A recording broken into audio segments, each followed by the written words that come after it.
9 countries have confirmed that they will officially join BRICS as partner states starting in 2025. Belarus, Bolivia, Indonesia, Kazakhstan, Cuba, Malaysia, Thailand, Uganda, and Uzbekistan will become BRICS partners from January the 1st. The establishment of the category of BRICS partners resulted from the October BRICS summit in Russia. Chinese Foreign Ministry spokesperson Mao Ning says China is ready to work with other BRICS members and partners to expand practical cooperation in various fields. For more, my colleague Xia Wen spoke with Swara Singh, professor of international relations at Jawaharlal Nehru University. Professor Singh, the new BRICS partner countries include those from Asia, Eastern Europe, South America, and Africa. What is the significance of this expansion, particularly considering the inclusion of countries from such diverse geographical regions? Thank you, Yao, for having me on your program. The entire process of enthusiasm of dozens and dozens of countries trying to find some kind of engagement with BRICS nations is reflecting the increasing legitimacy and increasing acceptance of BRICS grouping as being a platform and that provides opportunities for equitable kind of arrangements. And therefore, we now see that countries from across the world, from Europe, from Africa, from Asia, from Latin America, have sought to join BRICS, and the new set of partner nations come from Europe, Asia, Africa, and Latin America, which actually makes BRICS really global, and I think the most welcomed grouping in several groupings around the world. We know the BRICS partner countries will have the opportunity to propose initiatives, but will not participate in the approval of documents or voting. So, Professor Singh, could you elaborate more on the rights and responsibilities these new partner countries will have and how they will collaborate with the full members of BRICS? In 21st century, international cooperation has drifted away from 20th century organizations and institutions which were relatively rigid in terms of fixed membership, a convention or constitution, a secretariat, and so on. 21st century has seen much more focus on relatively flexible arrangements like groupings or networks. And that has seen a possibility of bringing into the fold large number of countries as dialogue partners, as special visitors, as observers. And now this innovative approach in BRICS of calling 13 countries who are invited as partner nations, which underlines both the leverages and limitations of a particular grouping as to how much participation the new entrants to the grouping will have. So the partner nations, as I understand, will have enormous influence and say in terms of what are going to be initiatives of the BRICS in coming times. And in that sense, they will maybe not have as much of participation in decision making as members will have.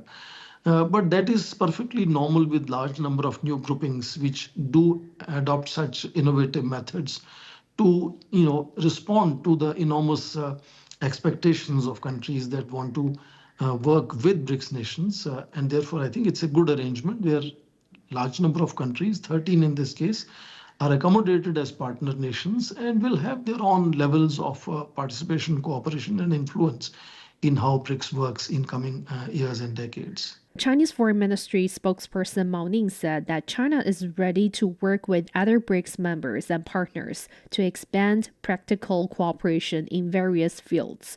So what kind of practical cooperation do you expect to see in the near future within the BRICS framework? And there is absolutely no doubt that China's economic size is bigger than rest of the member and partner countries put together. China is now the world leader in several sectors in technology. And that has seen China taking on that responsibility and building BRICS arrangements driven by Chinese leverages and resources. For example, I understand China has already set up China BRICS Artificial Intelligence Development and Cooperation Center, and that it also plans in coming times to set up several centers like BRICS Deep Sea Resources International Research Center, China Center for Cooperation on Development of Special Economic Zones, and such activities focusing on industrial competencies, digital ecosystems, and so on. So China has showcased its willingness, commitment to provide a leadership role as much as it can to bring along other countries. In fact, many of the countries have their own niche areas where they can contribute. And since the question was as to what China can do, I think China can do a lot, and China is doing a lot to take forward the BRICS flag.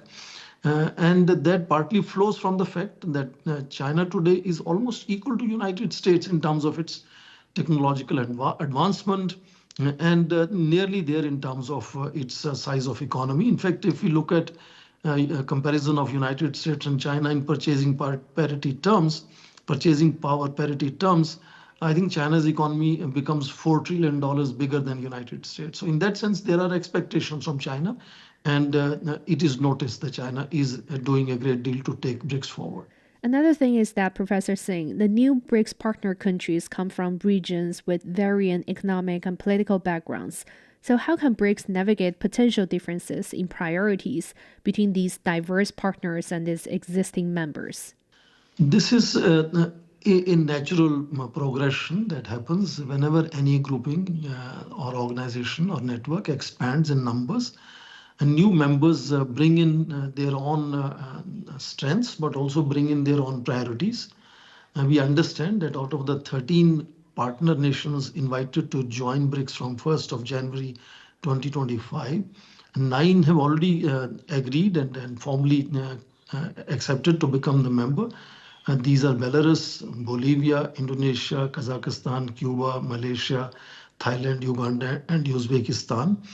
So yes, you're right. They now come with a huge range of competencies and limitations. And in that sense, BRICS definition of what constitutes BRICS is going to perhaps also expand.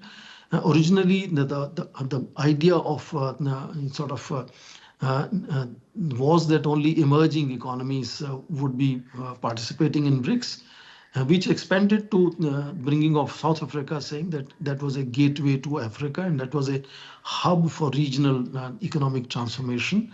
Likewise, other countries also were brought in as members, Egypt, Ethiopia, UAE, and Iran.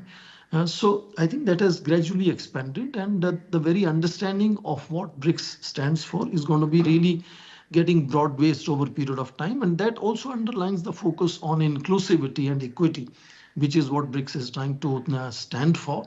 And the focus has been on ensuring that the post-World War II institutions become more equitable, reformation takes place in those institutions, in which case BRICS is showcasing itself as a model. For instance, the new development bank of BRICS, all member nations have equal voting weightage compared to the crisis that we see in case of IMF and World Bank.